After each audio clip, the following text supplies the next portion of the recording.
Hello and welcome to home science junction YouTube channel. आप सभी का स्वागत है हमारे इस चैनल पर।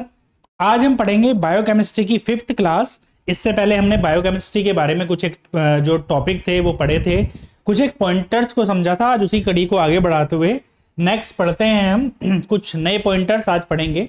तो देख लेते हैं पहला पॉइंटर क्या है। ऑक्सीडेटिव फास्फोरिलेशन यानी ऑक्सीडेटिव फास्फोरिलेशन होता क्या है देख लेते हैं पहले। The process by which ATP is generated in the mitochondria through the electron transport chain.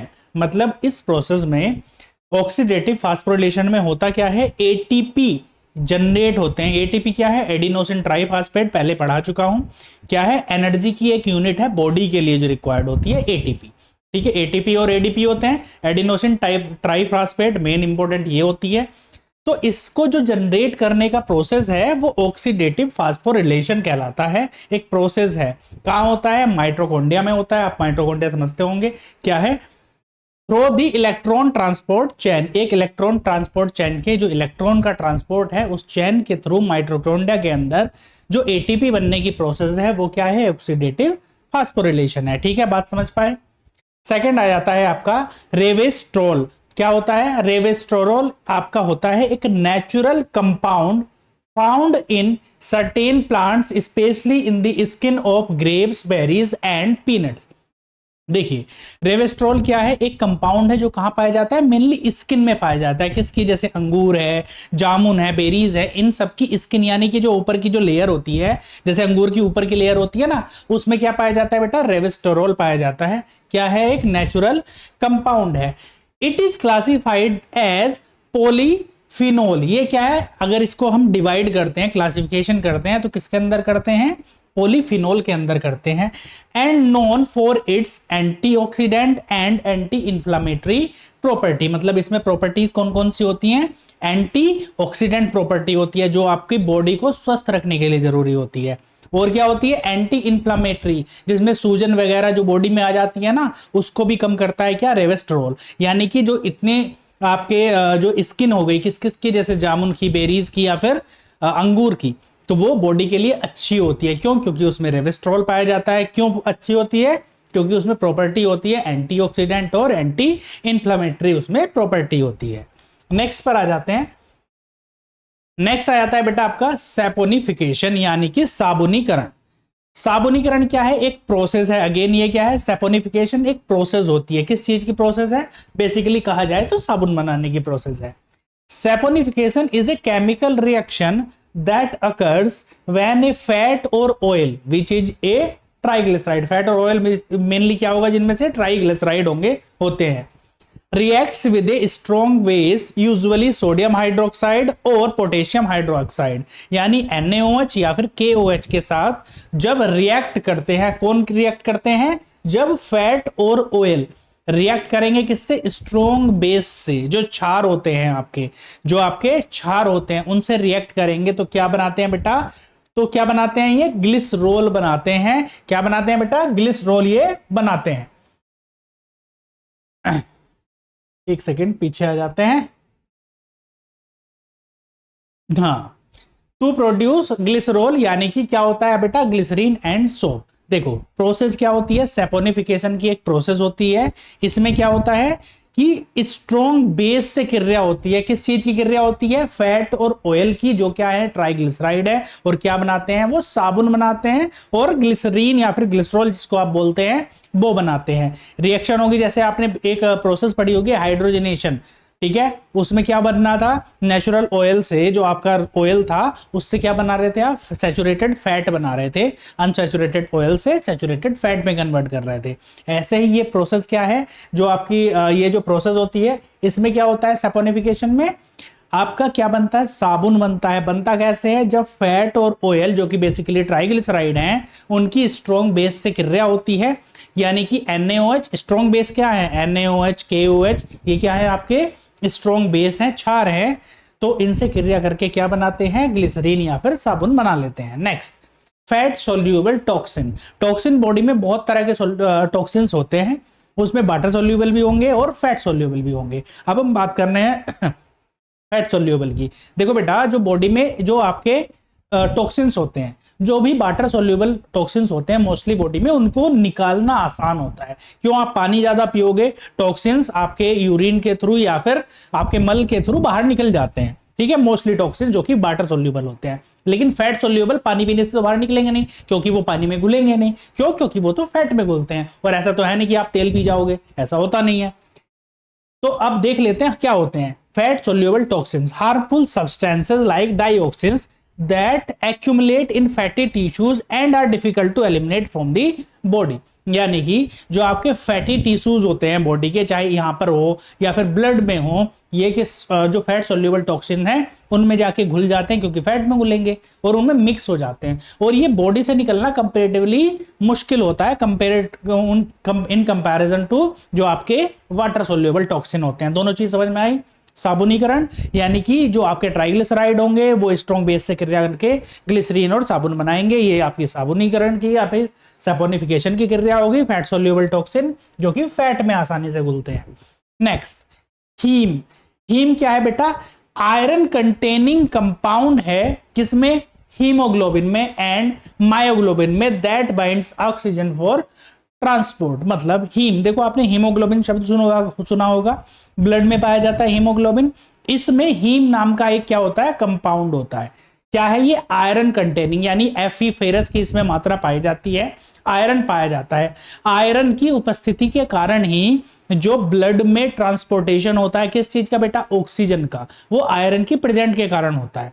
और वो कब किस में प्रेजेंट होता है? हीम सब्सटेंस में, हीम नाम के कंपाउंड में आयरन प्रेजेंट होता है। उसकी वजह से बाइंड होगी ऑक्सीजन और पूरी बॉडी में आपको ऑक्सीजन मिलती रहती है। तो हीम क्या है? आयरन कंटेनिंग कंपाउंड है, जो कि किसमें पाया जाता है? हीमोग्लोबिन में पाया जाता है एंड माइकोग्लोबिन में पाया जाता है, that binds oxygen for transport. Myoglobin क्या होता है बेटा? जैसे कि हमारे शरीर में जो ब्लड पाया जाता है रेड कलर का होता है और ब्लड वेसल्स में पाया जाता है, जबकि बहुत सारे जानवरों के अंदर क्या होता है? वो अब मांस में पाया जाता है, तो उसको क्या बोलते हैं? मायोग्लोबिन। लेकिन उसमें भी क्या पाया जाता है? हीम पाया जाता है। नेक्स्ट, लैक्टोज इंटॉलरेंस, यानी कि लैक्टोज को न पचा पाना। लैक्टोज किस में पाया जाता है? लैक्टोज पाया जाता है मिल्क एंड मिल्क प्रोडक्ट्स में, ठीक है। Inability to digest lactose due to a deficiency of the enzyme lactose leading to gastrointestinal discomfort. देखो बेटा, मैंने पहले इससे समझाया है, इसके पहली क्लास में आपने देखा होगा कि हमने लैक्टोज को पढ़ा था कि लैक्टोज क्या होता है, ठीक है। लैक्टोज किसके अंदर पाया जाता है? मिल्क एंड मिल्क प्रोडक्ट के अंदर। बहुत सारे लोगों के, स्पेशली जो इंडियंस है उसमें 30 to 40% लोगों में लैक्टोज इंटॉलरेंस होते हैं, ठीक है। यानी कि दूध या दूध से बने प्रोडक्ट वो नहीं पचा पाते। बेसिकली दूध होता है, क्योंकि दूध में लैक्टोज ज्यादा पाया जाता है। तो ये क्या है? लैक्टोज इंटॉलरेंस वही एक बीमारी है जो लोग दूध नहीं पचा पाते, बेसिकली लैक्टोज नहीं पचा पाते, तो उनको प्रॉब्लम होती है। उनको अल्टरनेटिव दिया जाता है, जैसे सोयाबीन का दूध दिया जाता है या फिर और दूसरे चीजें दी जाती हैं बजाय दूध के, ठीक है। तो इससे प्रॉब्लम क्या होती है? गैस्ट्रोइंटेस्टाइनल, यानी कि जो आपके पेट से संबंधित बीमारियां हैं वो आपकी इस लैक्टोज इंटॉलरेंस की वजह से होती हैं, ठीक है। Next, galactosaemia. गैलेक्टोसीमिया क्या होता है? देखिएगा, galactosemia is a rare genetic disorder. क्या है ये? जेनेटिक डिसऑर्डर है, यानी कि आपके पेरेंट्स से या फिर पेरेंट्स के पेरेंट्स से आपको आ सकता है, यानी कि जेनेटिकली चलता है, ठीक है। लेकिन ये रेयर है, ऐसा नहीं है, बहुत कॉमन है, बहुत रेयर है डिसीज है। कौन सी? Galactosemia. That affects how the body process galactose, a sugar found in milk and dairy products. यानी कि ये जो शुगर जो पाई जाती है किसमें? मिल्क एंड मिल्क प्रोडक्ट्स में, उसमें गैलेक्टोज पाया जाता है, ठीक है। क्या पाया जाता है? गैलेक्टोज। उसको प्रोसेस नहीं कर पाते जब बीमारी कौन सी होती है? गैलेक्टोसीमिया नाम की। It occurs due to a deficiency in one of the enzyme needed to convert galactose into glucose, which is the primary form of sugar used for energy in the body। देखो बेटा, galactosaemia क्या है? एक तरह की बीमारी है जिसमें जो गैलेक्टोज है, जो आपका गैलेक्टोज है, किस में पाया जाता है? ये जो कि मिल्क एंड मिल्क प्रोडक्ट में पाया जाता है। शुगर फाउंड किसमें? मिल्क एंड मिल्क प्रोडक्ट में। जो मीठापन होता है ना, आप दूध पियोगे, अगर कच्चा दूध भी पियोगे तो उसमें क्या होता है? एक मीठापन होता है। कौन सी शुगर होती है? वो गैलेक्टोज होती है। उसको कन्वर्ट नहीं कर पाती बॉडी किस चीज में? ग्लूकोज में। और हमारी जो शरीर है वो एनर्जी किससे लेता है? ग्लूकोज से, क्योंकि ग्लूकोज अल्टीमेटली एटीपी में कन्वर्ट हो जाता है और हमें एनर्जी मिलती है। लेकिन जब गैलेक्टोज ही ग्लूकोज में कन्वर्ट नहीं हो पाएगा तो एनर्जी कैसे मिलेगी? तो गैलेक्टोसीमिया एक फॉर्म है बीमारी की जिसमें क्या होता है, गैलेक्टोज को ग्लूकोज में कन्वर्ट नहीं कर पाती। क्यों? क्योंकि कुछ एक एंजाइम उसकी बॉडी में कमी होती है या फिर सिक्रेट कम होते हैं। ठीक है, गैलेक्टोसीमिया। बात समझ पाए? गैलेक्ट सबसे आप समझ पाएंगे, गैलेक्ट उसी के लिए यूज हुआ है कि गैलेक्टोज की इंटॉलरेंस, मतलब गैलेक्टोज आपको कन्वर्ट नहीं कर पा रही आपकी बॉडी ग्लूकोज में। नेक्स्ट, सीलिएक डिसीज क्या होती है बेटा? Coeliac disease is an autoimmune disorder in which the ingestion of gluten, a protein found in wheat, barley and rye, causes damage to small intestine. ठीक है, the damage impairs nutrient absorption leading to various gastrointestine and systematic symptom। मतलब इसमें भी क्या होता है बेटा, coeliac रोग में भी क्या होता है, एक मतलब ये भी इम्यूनिटी का विकार है, मतलब जो इम्यूनिटी कम होती है ना उसका रोग है। In which the ingestion of gluten जो आपकी होती है, जैसे आटे में ग्लूटन पाया जाता है। ठीक है, a protein found in wheat, barley and rye, मतलब आपके रे में, आपका व्हीट में, आपके बार्ले में, यानी जो गेहूं वगैरह है, इन सब में जो पाया जाता है ग्लूटन पाया जाता है, ग्लूटन प्रोटीन, जिससे वो बाइंड होती है। बहुत सारी चीजों में ग्लूटन नहीं पाया जाता, तो जो ग्लूटन पाया जाता है ना, जो बाइंड करके रखता है, आटा गूंथने के साथ में बाद में एक साथ इकट्ठा होकर के रहता है, उसको फैला देते हैं तब भी वो टूटता नहीं है ना। जैसा कि आपने चावल के आटे में देखा होगा, कई बार क्या है, चावल का आटा उसको बाइंड करना मुश्किल है, जबकि गेहूं का आटा आसान है क्योंकि उसमें ग्लूटन पाया जाता है। तो यही है कि इंजेक्शन ऑफ ग्लूटन, मतलब ग्लूटन को बॉडी पचा नहीं पाती, उसका डाइजेशन नहीं हो पाता, इंजेक्शन नहीं हो पाता। तो ये प्रॉब्लम क्या है, सीलिएक डिसीज है। Causes damage to small intestine, मतलब बिना पचे ही ग्लूटन कहां पहुंच जाता है, स्मॉल इंटेस्टाइन में पहुंचता है और उसको क्या कर देता है, डैमेज कर देता है। This damage impairs nutrition absorption leading to various gastrointestinal and systematic symptom. Ultimately क्या होता है, बहुत सी पेट से संबंधित विकार आपके उत्पन्न हो जाते हैं। क्या होती है प्रॉब्लम, सेलिएक डिसीज होती है। नेक्स्ट, हाइपरलिपिडीमिया क्या होता है? Hyperlipidaemia, high level of lipid in the blood increases the risk of cardiovascular disease.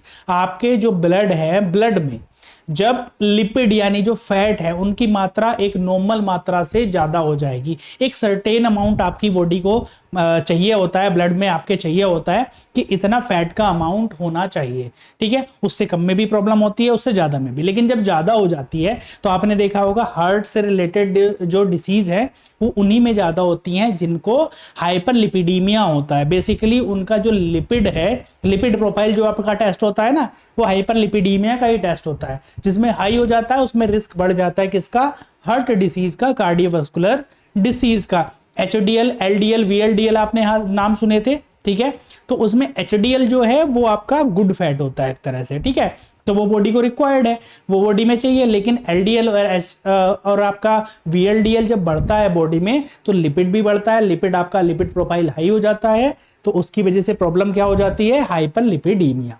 ठीक है, जब ब्लड में फैट की मात्रा या लिपिड की मात्रा जब हाई हो जाएगी तो कार्डियोवास्कुलर डिसीज का भी खतरा रहेगा। कार्डियक मतलब हार्ट, जहां भी कार्डियक शब्द आ जाएगा आप हार्ट से समझेंगे। ये कार्डिया मतलब चाहे बीमारी हो सकती है, उसका इलाज हो सकता है, तो कार्डियोवास्कुलर डिसीज इसमें हो जाती है, जबकि हाइपरलिपिडीमिया प्रॉब्लम होती है। Next, metabolic flexibility, the body's ability to efficiently switch between the burning carbohydrate and fats for energy। Metabolic flexibility, देखो मेटाबॉलिक क्या है, चयापचय की प्रक्रिया है, तोड़ना और बनाना। ठीक है, बॉडी में जब भी फूड आप खाते हो तो उसका क्या होता है, चयापचय होता है, कुछ टूटता है कुछ बनता है। बेसिकली जो उसके अलग अलग न्यूट्रिएंट है, अलग अलग बॉडी पार्ट को रिक्वायर्ड है, जिसका जो फंक्शन है वो उसको तोड़ता है, एब्जॉर्ब करता है और बॉडी के काम के लिए रखता है, और कुछ उस एनर्जी से बॉडी की सेल्स भी बनाता है। तो ये जो मेटाबॉलिज्म है ये तो आप समझ रहे हो। फ्लेक्सिबिलिटी क्या है कि जिस टाइम पर जरूरत है बॉडी को उस टाइम पर ही एनर्जी ली और जिस टाइम पर जरूरत है उसको यूज कर लिया। क्या मतलब है? Efficiently switch between the burning carbohydrates and fats for energy. जब आपने फास्ट रखा, ठीक है, तो बॉडी को जरूरत क्या है बेटा? कि जरूरत ये है कि एनर्जी मिले। कहां से मिलेगी? फैट्स को एनर्जी में कन्वर्ट करके। जो फैट आपकी बॉडी में स्टोर्ड है ना, फैट भी तो स्टोर होता है, वो उसको क्या करेगा? कन्वर्ट कर देगा एनर्जी में, और वो आपकी एनर्जी क्या यूज कर लेगी? आपकी बॉडी यूज कर लेगी। तो आप पे बहुत प्रभाव नहीं पड़ेगा। लेकिन जिसमें ये मेटाबॉलिक फ्लेक्सिबिलिटी कम होती है, तो उनकी बॉडी रिक्वायरमेंट के हिसाब से इसको कन्वर्ट नहीं कर पाती। या तो बहुत तेजी से कन्वर्ट कर देगी, या कम कन्वर्ट करेगी, या जब जरूरत है जब कन्वर्ट नहीं कर पाएगी। तो उससे क्या आप लोग देख पाते होंगे कि कुछ लोग जब खाना नहीं खाते 1 या 2 दिन, तो वो बीमार बहुत जल्दी पड़ जाते हैं, उनको बहुत ज्यादा जल्दी बीमार सा फील होता है, ठीक है। जबकि कुछ लोग ऐसे होते हैं 1 दिन नहीं खाना खाया, फर्क ही नहीं पड़ा, ठीक है, सेम एनर्जी मेंटेन करते हैं। तो ये किसकी वजह से होता है? मेटाबॉलिक फ्लेक्सिबिलिटी की वजह से। Next, insulin resistance. देखो बेटा, a condition in which cells become less responsive to insulin leading to elevated blood sugar level. Insulin resistance, insulin क्या होता है? जब आपने देखा होगा इंसुलिन के इंजेक्शन लगते हैं जिनको, जो टीबी के पेशेंट होते हैं, जो उनके आपके क्या होता है आपका, अरे जो डायबिटीज के पेशेंट होते हैं, ठीक है, जब ये शुगर खाते हैं तो इंसुलिन हाई हो जाता है, उसका लेवल बढ़ जाता है उस शुगर को बैलेंस करने के लिए। जब इंसुलिन रेजिस्टेंस बॉडी हो जाती है तो उसमें क्या होता है कि बॉडी रिएक्ट करना बंद कर देती है बेसिकली, कब उसको इंसुलिन को प्रोड्यूस करना है, कब नहीं करना है। जिसकी वजह से क्या होता है, आपने शुगर की कंज्यूम की तो उसका ब्लड शुगर लेवल क्या हो जाएगा अचानक से हाई हो जाएगा। क्यों? क्योंकि इंसुलिन तो रिएक्ट कर नहीं रही है टाइमली, जितनी अमाउंट में सिक्रेट होनी चाहिए उतनी में सिक्रेट नहीं हो रही। उस जो हर तरह से, जिस भी तरह से आप आपका ग्लूकोज ले रहे हो, चाहे वो फलों के रूप में ले रहे हो, डायरेक्ट ग्लूकोज ले रहे हो, या किसी भी फॉर्म में स्वीटनर ले रहे हो बॉडी में, तो उसको बैलेंस नहीं कर पाएगी बॉडी, क्योंकि इंसुलिन रेजिस्टेंस अगर हो जाएगी तो इंसुलिन प्रॉपर मात्रा में सिक्रीट नहीं होगा उसको बैलेंस करने के लिए। बात समझ पाए? हाइपरलिपिडीमिया क्या है? लिपिड की मात्रा हाई हो जाती है ब्लड में, फैट्स की मात्रा, कार्डियोवास्कुलर डिसीज का कारण। मेटाबॉलिक फ्लेक्सिबिलिटी क्या होती है? कि जिस टाइम पे जितनी एनर्जी की जरूरत है वो बॉडी प्रोड्यूस करने के काबिल हो। इंसुलिन रेजिस्टेंस क्या होता है? कि इंसुलिन उतनी ही मात्रा में सिक्रेट होनी चाहिए जितनी रिक्वायर्ड है, और जब रिक्वायर्ड है जब होनी चाहिए। कम होगी तो क्या हो जाएगा? प्रॉब्लम हो जाएगी, जिसकी वजह से ब्लड शुगर लेवल हाई हो जाएगा। बात समझ पाए? चलिए नेक्स्ट पढ़ते हैं, ट्रिप्टोफैन। ट्रिप्टोफैन क्या होता है? An essential amino acid that is a precursor to serotonin and melatonin. देखो क्या होता है बेटा, ट्रिप्टोफैन क्या है? एक एमिनो एसिड है। एमिनो एसिड है, क्या है ये? अग्रदूत है किसमें? सेरोटोनिन एंड मेलाटोनिन के लिए। बॉडी को रिक्वायरमेंट होती है सेरोटोनिन की भी और मेलाटोनिन की भी। क्यों? क्योंकि आपका जो मूड है ना बेसिकली इन दोनों पर डिपेंड करता है, इन दोनों पर, ठीक है, किस किस पर? सेरोटोनिन और मेलाटोनिन पर, ठीक है। तो इनका अग्रदूत है। अग्रदूत होने का मतलब यह है, प्रीकसर होने का मतलब यह है बेटा, ट्रिप्टोफैन, अगर आपने बॉडी में ट्रिप्टोफैन ले लिया, खाने के थ्रू इनटेक कर लिया, तो ये दोनों तो ऑटोमेटिकली बॉडी बना लेगी। अगर ये नहीं है तो इनका बनने में प्रॉब्लम आएगी, ठीक है। बॉडी की रिक्वायरमेंट मेलाटोनिन और सेरोटोनिन है, ठीक है, लेकिन ये मिलेगा कब? जब आप ट्रिप्टोफैन को कंज्यूम करोगे, ट्रिप्टोफैन आपकी बॉडी में होगा। हम समझ लेते हैं कि सेरोटोनिन है क्या। Serotonin is a neurotransmitter that regulates the mood, sleep, appetite and overall well being. जो आप कई बार आप उठते हो ना और बॉडी में आपको लगता है कि यार आज मूड सही नहीं है, आप देखते होंगे रोज तो मूड सबका सही रहता नहीं है, या रोज खराब भी नहीं रहता। किसी दिन आप उठे, नींद अच्छी आई, सुबह उठे तो एनर्जेटिक फील कर रहे हो, मूड अच्छा है ना? किसकी वजह से होता है? सेरोटोनिन की वजह से। मेलाटोनिन क्या है?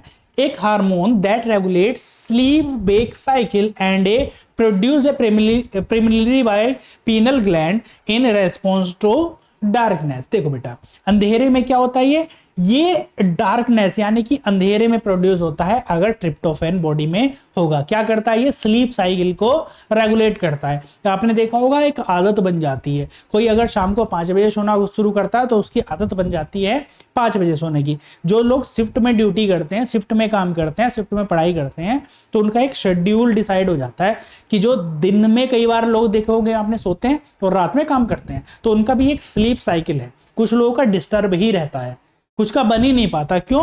उनमें मेलेटोनिन की कमी है। क्यों? क्योंकि बनेगा कब ये? डार्कनेस में बनेगा, अंधेरे में बनेगा, जब अंधेरा होगा ही नहीं, अंधेरे में आप काम कर रहे हो, ठीक है, और लाइट जली हुई है, अंधेरे में काम कर रहे हो, तो ये प्रोड्यूस नहीं हुआ, भले ही ट्रिप्टोफैन है, तो आपका स्लीप साइकिल बिगड़ गया। इसलिए होता है कि जो लोग दिन में बेसिकली सोते हैं, रात में काम करते हैं, उनका जनरली स्लीप साइकिल उतना अच्छा नहीं रहता, जबकि जो रात में सोते हैं तो उनका स्लीप साइकिल भी बेटर होगा। अगर ट्रिप्टोफैन ले रहे हैं तो ये दोनों ऑटोमेटिकली प्रोड्यूस होंगे, बशर्ते इनकी कंडीशन फुलफिल होनी चाहिए। यही मतलब है प्रीकसर का, यानी कि इनका जो अग्रदूत होने का। ट्रिप्टोफैन क्या है? एक आवश्यक एमिनो एसिड है जो सेरोटोनिन और मेलाटोनिन का अग्रदूत है, ठीक है। सेरोटोनिन क्या है? सेरोटोनिन एक न्यूरोट्रांसमीटर है जो मूड, नींद, भूख और समग्र स्वास्थ्य को नियंत्रित करता है। बेसिकली ये मूड को जो है कंट्रोल करता है कि मूड कैसा रहेगा। मेलाटोनिन क्या है? एक हार्मोन है जो नींद जगाने के चक्र को नियंत्रित करता है और मुख्य रूप से अंधेरे के प्रति प्रतिक्रिया में पीनियल ग्लैंड द्वारा बनता है, ठीक है। बात समझ पाए? ये थे आपके आज के जो इंपॉर्टेंट आपके टॉपिक्स थे, यानी इंपॉर्टेंट जो पॉइंटर थे बायोकेमिस्ट्री के, वो थे। नेक्स्ट क्लास में कुछ और पॉइंटर करेंगे, उसके बाद में बायोकेमिस्ट्री जितनी सफिशिएंट है आपके DSSS भी टीजीटी एग्जाम के लिए कंप्लीट हो जाएगी। बात समझ पा रहे हैं? उसके बाद में जितने क्वेश्चंस हो सकते हैं बायोकेमिस्ट्री से रिलेटेड वो करिएगा। बेसिकली आपका जो फूड एंड न्यूट्रिशन वाला पोर्शन है उसी से बायोकेमिस्ट्री लिंक्ड करके क्वेश्चन पूछे जा रहे हैं। ऐसा नहीं है बायोकेमिस्ट्री कुछ डीप में पूछ लिया है या बहुत कुछ बॉडी के कुछ ऐसे ऑर्गन्स के साइंटिफिक नाम पूछ लिए हैं या बहुत टफ नहीं पूछेगा। जो फूड से रिलेटेड है, फूड एंड न्यूट्रिशन से, उससे रिलेटेड ही बायोकेमिस्ट्री आपके क्वेश्चन में पूछ रहा है। चलिए मिलते हैं नेक्स्ट क्लास में, तब तक के लिए शुक्रिया, धन्यवाद।